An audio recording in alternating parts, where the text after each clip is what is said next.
Assalamualaikum warahmatullahi wabarakatuh. Perkenalkan, nama saya Elsie, NIM 21020050, Prodi Pendidikan Seni Rupa, jurusan Seni Rupa, Fakultas Bahasa dan Seni, Universitas Negeri Padang.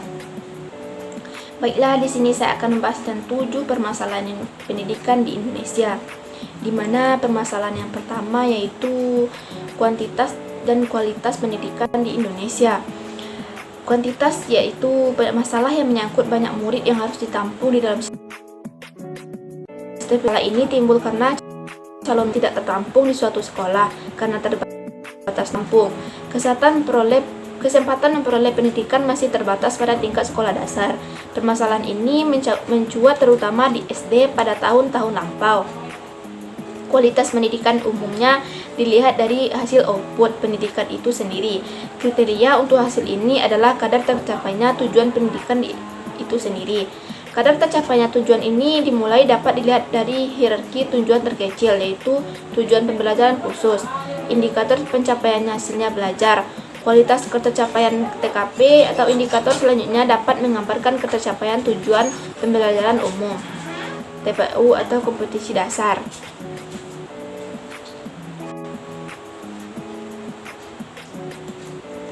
Artikel pada website BBC 2012, sistem pendidikan Indonesia menempati peringkat terendah di dunia.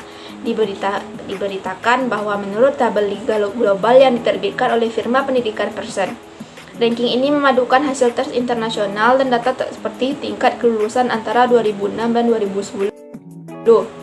Di Indonesia berada di posisi terbawah bersama Meksiko dan Brazil. Dua kekuatan utama pendidikan yaitu Finlandia dan Korea Selatan, diikuti kemudian oleh 3 negara di Asia yaitu Hong Kong, Jepang, dan Singapura.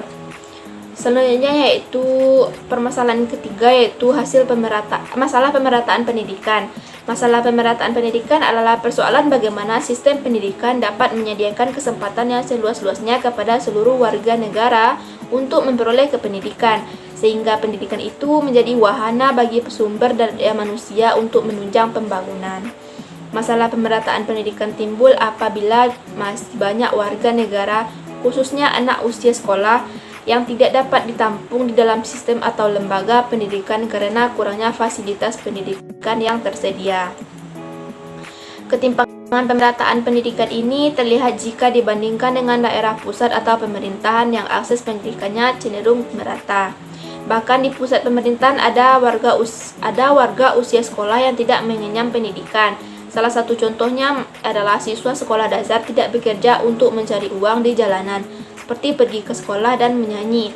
Hal ini menunjukkan bahwa tidak semua masyarakat Indonesia memiliki kesempatan pendidikan yang sama dan sebaran. Kesempatan pendidikan di Indonesia relatif kecil atau rendah. Selanjutnya yaitu masalah yang keempat yaitu masalah efektivitas pendidikan.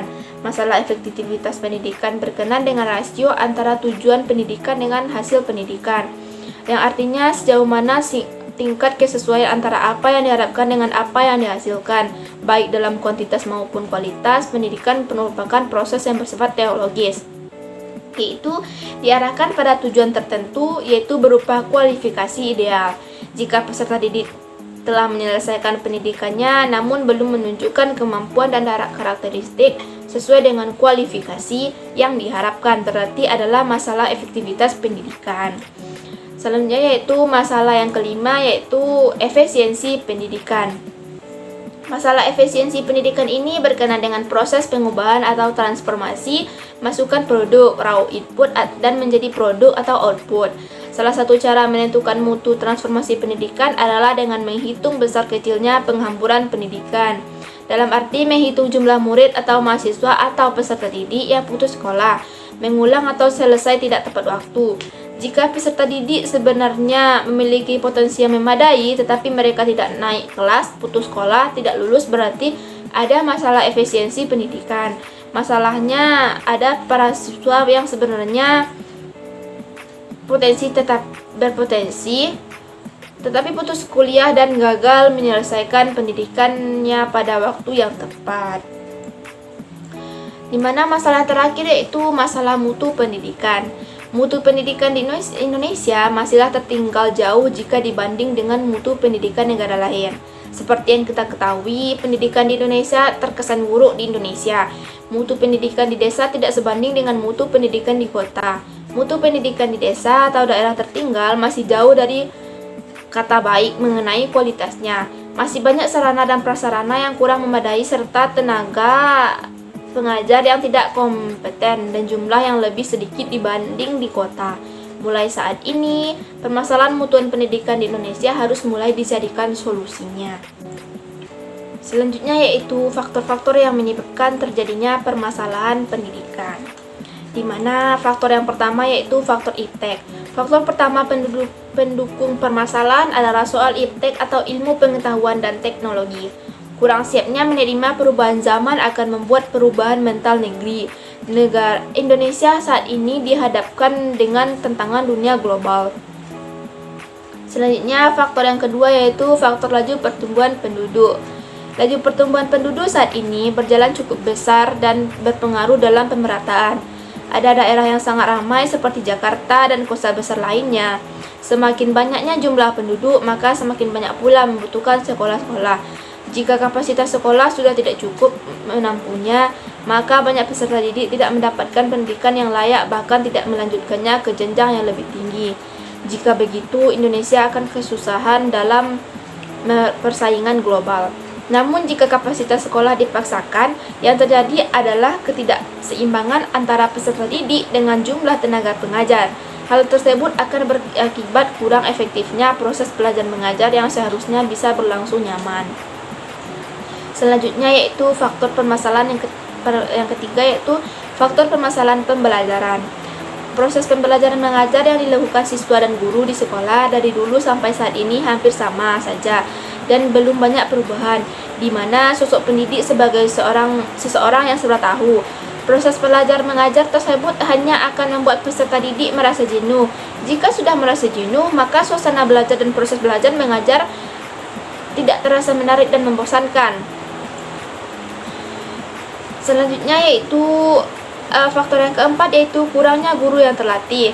Sosok guru yang kurang terlatih akan membuat anak-anaknya kurang mampu menguasai keterampilan dasar seperti berbahasa atau matematika.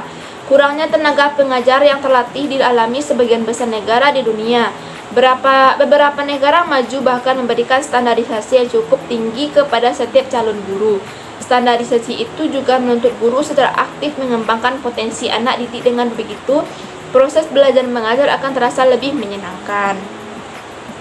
Selanjutnya yaitu faktor yang kelima, faktor kurangnya dana ajar. Biaya pendidikan saat ini cukup mahal dan terus bertambah setiap tahunnya. Hal ini membuat masyarakat kurang mampu untuk sulit mendapatkan edukasi yang layak. Di Indonesia, meskipun pemerintah menghilangkan biaya sampai SMA, namun masih ada dana informasi yang harus dibayarkan. Faktor yang keenam yaitu faktor sarana dan prasarana. Sarana dan prasarana pembelajaran juga turut menjadi faktor semakin terpuruknya pendidikan di Indonesia, terutama bagi penduduk di daerah terbelakang. Namun bagi penduduk di daerah terbelakang tersebut, yang terpenting adalah ilmu terapan yang benar-benar dipakai untuk kerja mereka. Selanjutnya faktor yang terakhir yaitu apresiasi masyarakat. Apresiasi masyarakat adalah hal yang dinamis. Perubahan apresiasi masyarakat bisa menyebabkan permasalahan pendidikan.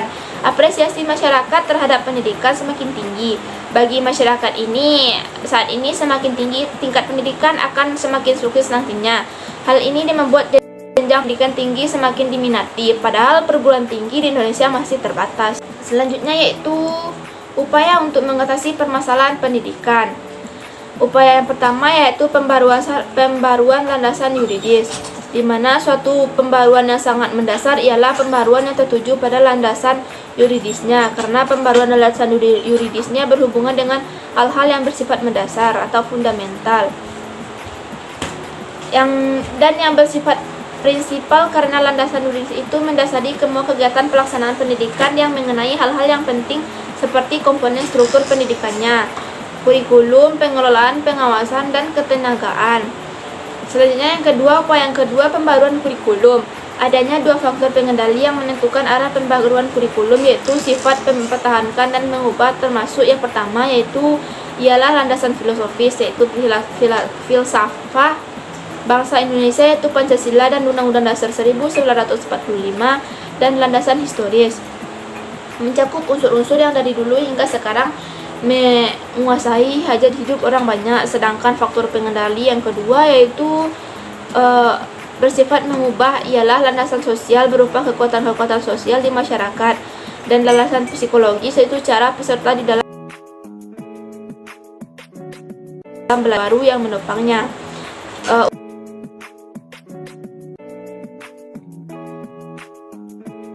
Upaya studi termasuk pendidikan yang meliputi pembaruan jenjang dan jenis pendidikan serta lama waktu belajar pada suatu pendidikan.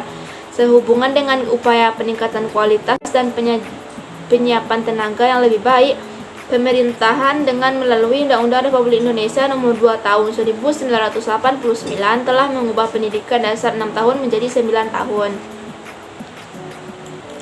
Selanjutnya yaitu upaya yang keempat, yaitu pengembangan pendidikan di luar sekolah. Pendidikan tidak hanya didapatkan dari bangku sekolah saja, akan tetapi pendidikan bisa didapatkan dari luar sekolah. Banyak sekali ilmu-ilmu yang tidak bisa didapatkan dari bangku sekolah. Ilmu-ilmu yang tidak bisa didapatkan dari bangku sekolah, kita bisa dapatkan di luar sekolah. Hal ini perlu kita lakukan dengan melakukan pembaruan dengan lingkungan luar sekolah, yakni lingkungan masyarakat. Kita bisa mengikuti diklat dan kursus untuk meraih ilmu-ilmu pendidikan di luar sekolah. Pengembangan pendidikan di luar sekolah dapat membantu meningkatkan kualitas sumber daya manusia di Indonesia. Upaya yang terakhir yaitu homeschooling. Homeschooling bisa dijadikan sebagai solusi dalam meretas permasalahan ketidakmerataan pendidikan di Indonesia. Meskipun peserta didik tidak bisa mengikuti pendidikan di sekolah, akan tetapi dia tetap bisa mengikuti pendidikan di rumah. Untuk mengikuti homeschooling, keluarga menjadi peran penting agar tetap terlaksanakan pendidikannya. Akan tetapi, apakah setiap keluarga di Indonesia mampu untuk melaksanakan homeschooling bagi anak-anaknya? Ini tergantung bagaimana kesanggupan keluarga dalam pelaksanaannya. Biaya pelaksanaannya homeschooling bervariasi sesuai dengan program yang dirancangkan oleh keluarga bagi sekian yang bisa saya sampaikan. Apabila banyak kesalahan dan kekurangan, saya mohon maaf. Sekian, terima kasih. Assalamualaikum warahmatullahi wabarakatuh.